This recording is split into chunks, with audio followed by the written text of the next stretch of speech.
The Blackmagic ATEM is a great little video switcher, really affordable, really easy to use, but the software control panel doesn't really cut it for me, and to be honest, neither do these iPad apps. What if we could use something like this really affordable $50 APC Mini to control it? Well, with central control, we can. Let's find out how.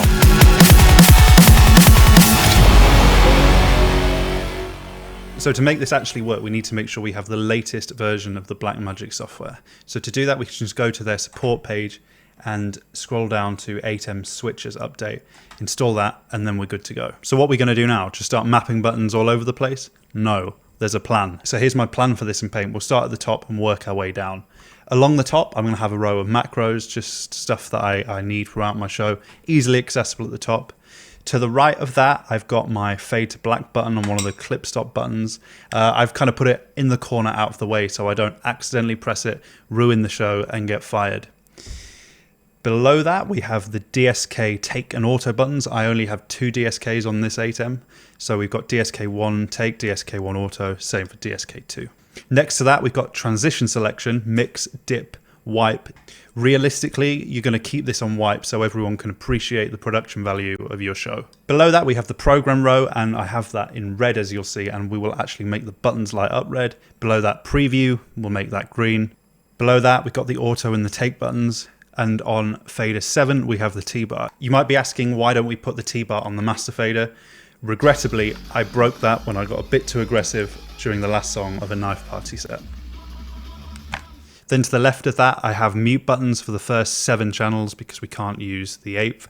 And then below that, I have the faders 1 through 7 to control channels on the audio mixer of the ATEM. So enough talking about it, let's actually do this. So I've got the ATEM software running on my computer just so we can verify we have connection to the switcher. That's all working well. And I know that the IP address of my ATEM is this, and we're going to need this in central control. Now let's come over to central control and let's add these two devices. So first we'll do the ATEM. I'm going to scroll to Blackmagic Design, ATEM, OK. And then we will change the IP address to .240. If you don't know the IP address of your ATEM, I recommend you look into how to manually set it on the front. This will be a lot more reliable than just depending on the switcher software to find it, which works until it doesn't. Now we've done this, we'll add the Akai APC Mini to the project. Here it is, OK. And now we just need to select the correct ports for the APC Mini, and we can also turn this device on. Now, before we get started, let's set the button colors how I said I would like them. So I'm going to click the Set Button Feedback window for the ATEM.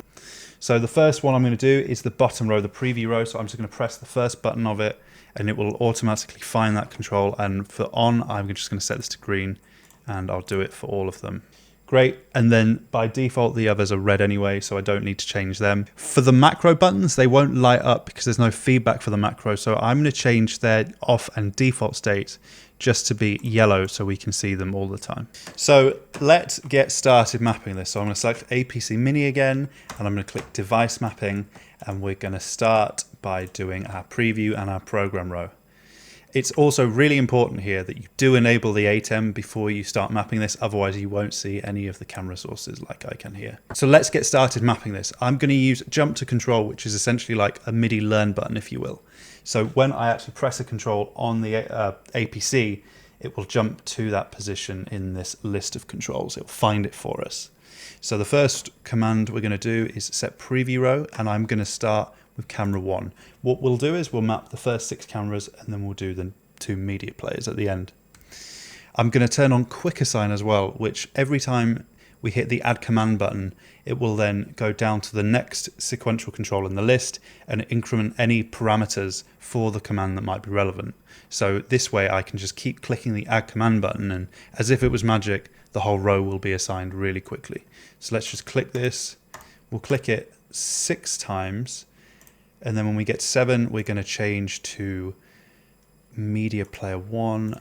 And then when we get to 8, we're going to go media player 2. Now let's do the program row. I'll press the first button of that row and it will jump to that control for me. We'll do set program row and we'll go back to camera 1. Again, press this 6 times. By the time we get to 7, the 7th button, I'm going to select media player 1 and media player 2. This is looking good. So if we refer back to our really professional plan, let's do the mix, dip, wipe and DVE buttons next.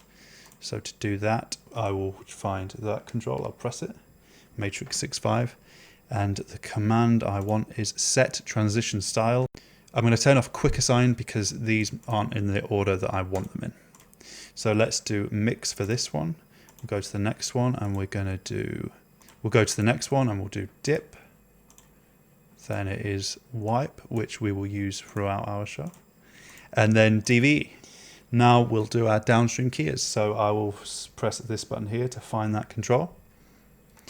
Take DSK, DSK one take, so key number 1. And then on the one below, I'm going to do auto DSK, also on key 1. And then below that, I'm going to do take DSK and set this to 2. And on stop all clips, the one below, I'm going to do auto DSK and I'll keep the key at 2. Excellent. Now let's do fade to black. So I'll again press that control to find it in the list. Again, it's clip stop. And I'm gonna click this, ME number is 1, that is fine. Now let's look at doing those macros, and I think now is probably quite a good time to turn quick assign back on. So I've selected button 1.1, the top left button in the matrix, and I'm gonna select the execute macro command and we'll turn on quick assign.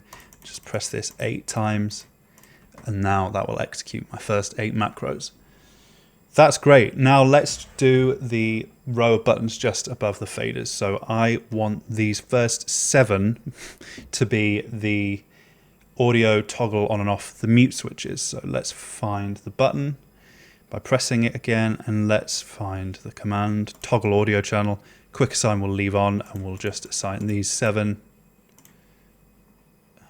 And that is great.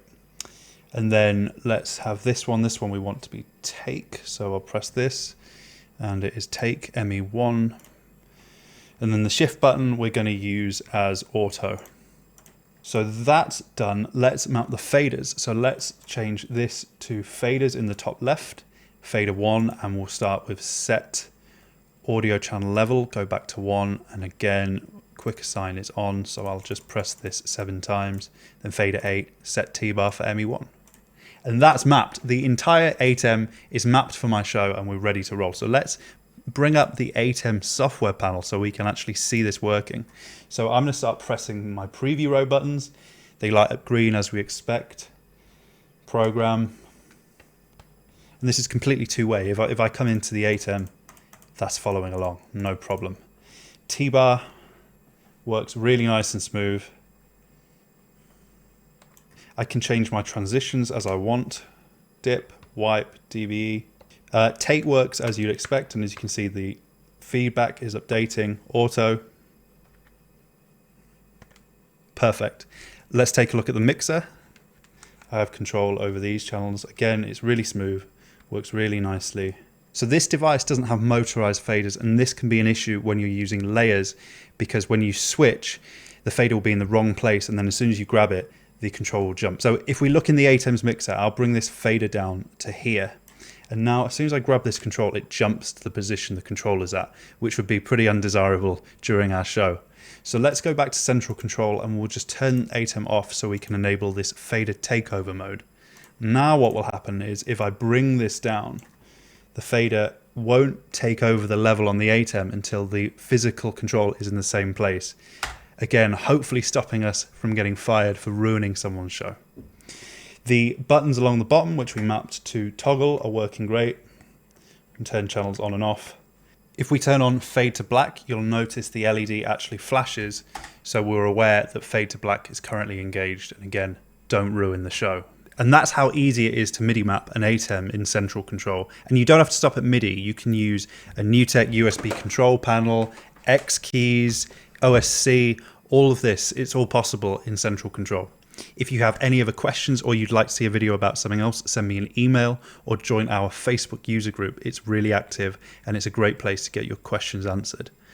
I'd also like to thank Steve Matthews, a good friend of mine, for lending me the ATEM to shoot this video. Right, I'm going to order Tamatanga and have a few drinks. We'll speak soon.